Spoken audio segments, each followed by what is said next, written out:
Press conference इसलिए बुलाई है कि आपने देखा होगा अभी नगर निकाय के जो चुनाव होने जा रहे हैं वर्तमान में, तो उसमें एक ऐसे प्रत्याशी महोदय हैं जो अपने आप को समाजवादी पार्टी का कहते हैं, और समाजवादी पार्टी ने अभी बहेड़ी क्या बरेली क्या पूरे उत्तर प्रदेश में कहीं भी माननीय राष्ट्रीय अध्यक्ष जी ने प्रत्याशी घोषित नहीं किया है। लेकिन उन्होंने अनुशासनहीनता शुरू कर दी। पहले भी विधानसभा के चुनाव में वो लगातार इस तरह की अनुशासनहीनता करते चले आ रहे थे कि लोगों को गुमराह करते थे, कहते थे कि मैं वहाँ जाके पैसा दे आया, मैंने सोने की साइकिल गिफ्ट कर दी, टिकट मेरा हो गया। लेकिन टिकट माननीय विधायक अताउर रहमान साहब का हुआ, यही कंडीशन उन्होंने अब शुरुआत कर दी। एक पोस्टर मैं आपको दिखाता हूँ, ये इन्होंने एक पोस्टर जो है ये बनवाया है, और ये पोस्टर सब जगह हुए हैं। उसमें अपने आप को समाजवादी पार्टी का प्रत्याशी इन्होंने घोषित कर दिया है। तो ये राष्ट्रीय अध्यक्ष जी से बड़े तो हो नहीं गए। जो राष्ट्रीय अध्यक्ष जी ने अभी किसी के भी टिकट का नाम, नगर निगम का, मेयर का किसी का टिकट हुआ है, जब अभी रिजर्वेशन हुआ नहीं है, रिजर्वेशन हो जाएगा और उसके बाद में फिर तय होगा कि कौन प्रत्याशी कहाँ से होगा। तो इन्होंने अपने आप को राष्ट्रीय अध्यक्ष से ऊपर साबित करते हुए प्रत्याशी जो लिखा है। तो हमने जिलाध्यक्ष जी से भी कल बात की थी, हमारे विधानसभा अध्यक्ष जी ने भी कल बात की थी, और जिलाध्यक्ष जी ने आज कुछ अखबार में आया भी, उसकी कटिंग मेरे पास मौजूद है, और उन्होंने ये कहा है कि इस तरह से अगर कोई भी प्रत्याशी लिखेगा तो अनुशासनहीनता मानी जाएगी और उसके खिलाफ कार्रवाई भी की जाएगी। तो मेरी आपके चैनल से ये मांग है, आप लोगों के माध्यम से ये कहना चाहता हूँ कि ऐसे लोगों को बेनकाब होना चाहिए जो लोगों को गुमराह करते हैं, तो जिन्होंने लगातार पार्टी के प्रत्याशियों का विरोध किया। लोकसभा का चुनाव था, तो लोकसभा के चुनाव में उन्होंने बीजेपी का समर्थन किया। उसके बाद में बिलासपुरमुखी का चुनाव आया, खुलेआम बिलासपुरमुखी में बीजेपी का समर्थन किया, बीजेपी के प्रत्याशियों को लड़ाया। एमएलए का चुनाव आया, एमएलए के चुनाव में उन्होंने अपने भाई को भारतीय जनता पार्टी में भेज दिया, और खुद अपने कई जगह उन्होंने फोन कर करके बीजेपी की मदद ली और वोट मांगे। उसके बाद एमएलसी का चुनाव आया, स्थानीय निकाय का, उसमें बीजेपी की मदद की। तो जो इंसान लगातार बीजेपी की मदद करता हो और आज वो अपने पोस्टर में ब्लैंक में अगर ये बात लिखवा रहे हैं कि साहब बीजेपी को हराने में, भारतीय जनता पार्टी को हराने के लिए मात्र एक दमदार प्रत्याशी, बीजेपी से मिलकर इन्होंने पूरे 5 साल अपनी नगर पालिका स्वयं चलाई, जिसके पत्नी इनके चेयरमैन थे। एकमात्र ऐसे व्यक्ति हैं ये कि जो पूरे 4.5 साल से पौने 5 साल तक नगर पालिका के डीओ साहब के कमरे में रहे, जबकि इनको कोई रहने का वहाँ अधिकार नहीं था।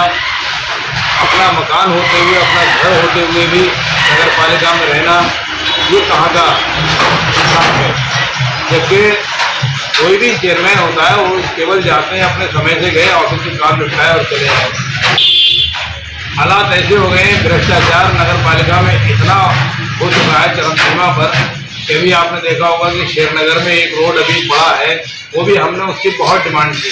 मैंने लगभग कस्बे में हर वार्डों में मीटिंगें की, और मीटिंगें करके मैंने लगातार एक शाहगढ़ अब्बास नगर वाले रूट की, एक शेरनगर वाले कब्रिस्तान रूट की मांग की। मैंने अधिकारियों को लिख दिया। वो रोड अगर जो आपने देखा होगा उसमें मुश्किल से एक माल पड़ा होगा, इधर रोड पड़ता है और पीछे जो रोड जो है उधरता चला रहा है। तो मेरी आप लोगों के माध्यम से ये मांग है अधिकारियों से कि इसकी जांच होनी चाहिए और इनके खिलाफ कार्रवाई होनी चाहिए, और ये ओपन करना चाहिए कि कितने लिमिट में वो रोड पड़ा है और कितना इसमें मानक के अनुसार इन्होंने कोई काम नहीं किया है। अगर पूरे 5 साल बीत गए, यहाँ पर चलने लायक रोड नहीं है, नगर पालिका के अंदर पीने के लिए पानी नहीं है, लोग तरसते हैं। अगर जरा सी बारिश हो जाए तो पूरा टापू बन जाता है बहेड़ी नगर, चाहे मीना बाजार हो, नलपड़ा हो, नईबस्ती हो, अब्बास नगर हो, ये सारे जितने भी बस्तियाँ हैं सब डूब जाती हैं। और कोई बड़ी बड़ी मांगे लोग इन्होंने जो कहा था, पहले चुनाव से पहले घोषणाएं की थी तो वो घोषणाएं भी फर्जी साबित हो गई। इन्होंने ये घोषणा की थी कि साहब हम एक शादी हाल बनवाएंगे, गरीबों की शादियां करवाएंगे, पेंशन मिलेगी, लोगों को मशीनें मिलेंगी।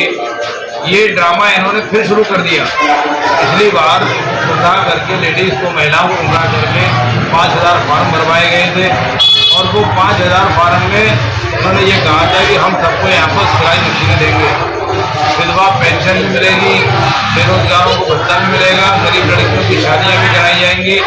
एक भी बात पर अमल नहीं किया और इस बार भी उन्होंने यही ड्रामा शुरू कर दिया कि फार्म भरवाना शुरू कर दिए, ई श्रम कार्ड की फोटोकॉपी लेना शुरू कर दी, तो उसके बैंक की पासबुक की फोटोकॉपी लेना शुरू कर दी, आधार कार्ड की फोटोकॉपी लेना शुरू कर दी।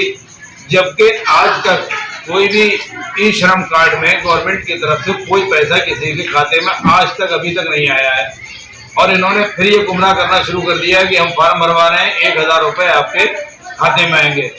अगर अच्छा काम किया होता तो आज ये नौबत नहीं आती। जनता समझ चुकी है इनके झूठ से कि अब ये झूठ चलने वाला नहीं है और इनको जनता ने मन बना लिया कि सबक सिखाने के लिए जनता तैयार है। रहा सवाल चेयरमैनी के प्रत्याशी का, मैं समाजवादी पार्टी का एक वफादार कार्यकर्ता हूं और शुरू से समाजवादी पार्टी में हूं। मैं बहुत बड़े पदों पर भी रह चुका। मैं सबसे पहले समाजवादी पार्टी में नगर अध्यक्ष रहा, उसके बाद में विधानसभा अध्यक्ष रहा। जब मैं विधानसभा अध्यक्ष था तो माननीय ताऊ रहमान साहब बेटी से विधायक बने थे। उसके बाद में जिला उपाध्यक्ष बना, क्योंकि जिले का उपाध्यक्ष का बहुत बड़ा पद होता है, तो मैंने स्वयं जिला उपाध्यक्ष को छोड़ दिया। तो पार्टी ने मुझे मेरी वफादारी और कर्मठता को देखते हुए मुझे जिले का सचिव बनाया। अभी मैं निवर्तमान में जिला सचिव हूँ। पार्टी का जो उस आदेश का पालन करते हैं। मैं भी 2 चुनाव चेयरमैनी के लड़ चुका हूँ और समाजवादी पार्टी के संभावित चेयरमैन का प्रत्याशी हूँ और मुझे उम्मीद है कि मेरी वफादारी को देखते हुए, मेरी कार्यशैली को देखते हुए, मेरी क्षमता को देखते हुए, पार्टी संगठन में रहते हुए, लगातार संघर्ष करते हुए, तो पार्टी मुझे ही यहाँ से प्रत्याशी बनाएगी। और ऐसे लोगों को जो आज तक आपने देखा होगा, आप हमारे यहाँ कल भी एक माननीय मंत्री जी ने मीटिंग बुलाई थी गन्ना किसानों की समस्याओं को लेके, तो वहाँ पर समाजवादी पार्टी का जो अपने आप को प्रत्याशी का कहीं पता निशान नहीं था, न ही कोई समाजवादी पार्टी के किसी कार्यक्रम में शामिल होते हैं। अगर समाजवादी पार्टी कोई कार्यक्रम करती है तो तो हमारे जिला उपाध्यक्ष चौधरी विजेंद्र सिंह जी हैं, उनके ऊपर इन्हीं चेयरमैन पति ने रिवाल्वर निकालने का काम किया, जिला सचिव के ऊपर तहसील में हमला करने का काम किया। हमारे ब्लॉक प्रमुख के चुनाव में हमारे नगर अध्यक्ष, विधानसभा अध्यक्ष और जो हमारे ब्लॉक प्रमुख प्रत्याशी उनके परिवार के ऊपर झूठे मुकदमे लिखाने का काम किया। जो समाजवादी पार्टी के हमारे मेन पदाधिकारी हैं, ओहदेदारान हैं, उन लोगों के खिलाफ झूठे मुकदमे लिखाने का काम भी इन्हीं चेयरमैन पति ने किया। आज अपने आप को समाजवादी पार्टी का कहते हैं। तो मैं माननीय आपके चैनल के माध्यम से कहना चाहता हूं कि ऐसे लोगों को बेनकाब होना चाहिए और जनता को ये सबक जनता सिखाने के लिए बैठी हुई है। मैं हूँ और मैं आप लोगों के सामने ये घोषणा करता हूँ कि मुझे पार्टी अगर टिकट देती है, मैं चुनाव लड़ूंगा। मुझे चेयरमैन जनता ने बनाया और मुझे समर्थन दिया, तो जो बहेड़ी की समस्याएं हैं, जन समस्याएं हैं, उन समस्याओं को प्राथमिकता के आधार पर मैं तुरंत उसको सॉल्व कराने का काम करूंगा।